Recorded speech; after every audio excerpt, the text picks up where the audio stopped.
welcome to this week's Sim Racing News Roundup. And when it came to the mods to pick for this week's video, we'll talk about them in more detail in a short while, but it was a fairly obvious one track-wise, so you may be able to guess what that is, and I couldn't resist just leaving that to play out to start off with. But on to the news. So, kicking off with Hot Wheels Unleashed customisation trailer. I have to say Hot Wheels drop their stuff at a really inconvenient time for my videos, because they seem to be able to time new announcements pretty much the minute I've uploaded a video, which is great. So this one actually dropped last Friday, and we are going to have some customisation in Hot Wheels. We don't yet know to what degree, because the trailer is fairly vague on that, but it is good to see. After all, Hot Wheels are fairly standardised little things, and if you've got a field of everybody driving, or half the field driving the same car, the ability to customise them is going to become fairly important. I don't think we'll have a full-blown livery editor. I'd like to be surprised, but I don't think we will. I think it will be much more likely we'll be able to do some basic form of stickers and stuff like that, but it will help individualise them, so that will certainly help. Moving on from that, WRC10 has also put out a new patch. I think this is on PC only at the moment. I did see them put a post out earlier this week about how they're updating the PC version, the Steam version, and they'll be bringing these to consoles. So I'll leave a link down below to these patch notes. It's mainly around a fix for the corrupted game save files, and some force feedback fixes, particularly around the Thrustmaster series. So, as I say, I'll drop all of those down below so that you can take a look at those. We've then had an update for F1 2021. This is primarily a content update, so Portimao's been added, the Aston Martin safety car has been added that will do 50-50 duties with the Merc, and they've also launched a free content update trailer, which basically is just outlining what else is coming. So Imola in October, Jeddah Street Circuit in November, and also the 2021 F2 cars in November as well. So take a quick look at those. Oh, by the way, there is also a demo for F1 2021 available now. I think that might be consoles only. I haven't checked myself, but there is a demo available now if people want to take a look at that. We then move on to Raceroom, and this has had a small update, mainly to bring us a new track. The Circuit Paul Armagnac, or Nogaro, has been released. I have had a chance to drive this one, and along with the Merc I mentioned in last week's one, the GT4 one, and it's a good little track, but there are some issues with the HUD track maps, which are completely misaligned and a real pain in the backside because they throw you off, and that's going to be fixed in an upcoming hotfix. There's also included in this build a new layout for the Nürburgring. Mullerbackstreife has been included as a free update to all owners of the Nürburgring, and a few AI tweaks and other bits and pieces included in this update as well. We then move on to, as it was last week, the big news of this week, and that is a couple of outlets have done interviews with Kaz, as in the Kazunori Yamauchi. I think that's how you pronounce his surname.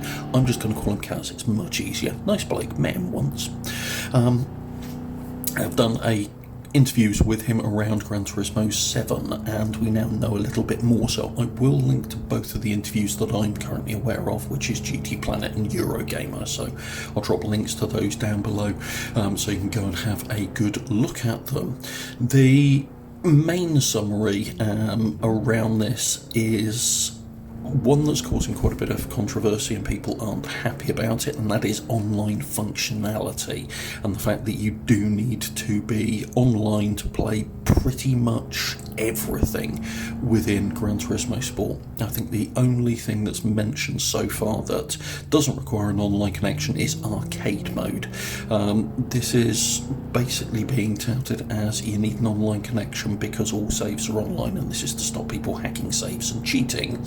I know that's going to annoy a portion of people, and they're not going to want to play, particularly given Polyphony Digital and Sony's previous policy around supporting Gran Turismo titles once they're past a certain age and removing online functionality for them. And it's going to be interesting to see how long Gran Turismo Sport gets supported in that regard, because without online connectivity, GTS, if you've ever lost your internet connection, is basically a brick of a title, and GT5 and GT6 lost a good amount of their functionality once they servers were removed, so it'll be interesting to see what happens off the back of that. There is talk as well that they are improving the physics to be more natural. I'll be honest, I'm not holding my breath for physics updates on Gran Turismo 7. I think it will be a slight tweak and evolution of Gran Turismo Sport and little more. Their physics updates are very rarely more than that. I'm also expecting one thing to be completely and horrendously wrong at launch, as that tends to be a bit of a trend as well. And we've had a little bit more about dynamic time of weather and day. First of all, it is dynamic time of weather and day. There was some doubt around that, so to quote, the time and weather changes are continuous in real time, and you can also set time adjustments to speed them up. It is, however, been noted that dynamic environments are not available on all tracks, which is interesting. So some of the tracks will not have it. And the Eurogamer article also talks about drying line, so there will be a drying line on there, but there is no rubbering in of the track, which suggests that this really appears to be a slight evolution of the weather system that we've had in GT5 and GT6, and I'm going to be very surprised if it's on par with what we get in terms of Live Track 3.0 from SMS in the Project Cars and Automobilista 2 titles. So yeah, it's good to see it back, but it's not quite where I would have hoped it would have been. And then the final one is that performance points are going to be back. So none of these really quite annoying categorizations that GTS has that really just sideline certain cars and make them pretty much useless.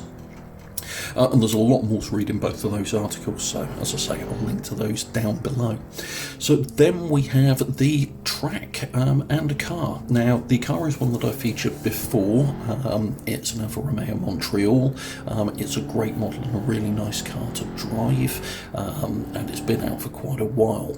But the one I do recommend picking up, the real star of the piece here is the track, or rather it's less of a track and more an open road Rome, and it's Union Island, which is modelled off of an island in the Caribbean. Liberties have been taken with the road layout, but as you can see, in my view, it looks absolutely stunning. It's a great track to drive, and it is one of those tracks that you can just whack on and just have a nice drive around, a really good cruise, and I just thought the Montreal suited it perfectly. But I really do strongly recommend this. It's jumped straight to the top of the list of free roams that exist within Assetto Corsa. So to my mind, this is the same kind of quality of the likes of Pacific Highways. And some of my personal favourites like High Force and places like that. So strongly recommend you pick this one up and have a good bit of fun with it. So that's this week's Sim Racing News Roundup. Hopefully you found this video useful. If you have, please do drop me a like, and if you want to see more content like this, subscribe to the channel and hit the bell icon to be notified when new content gets uploaded. Thanks very much. Take care. Bye.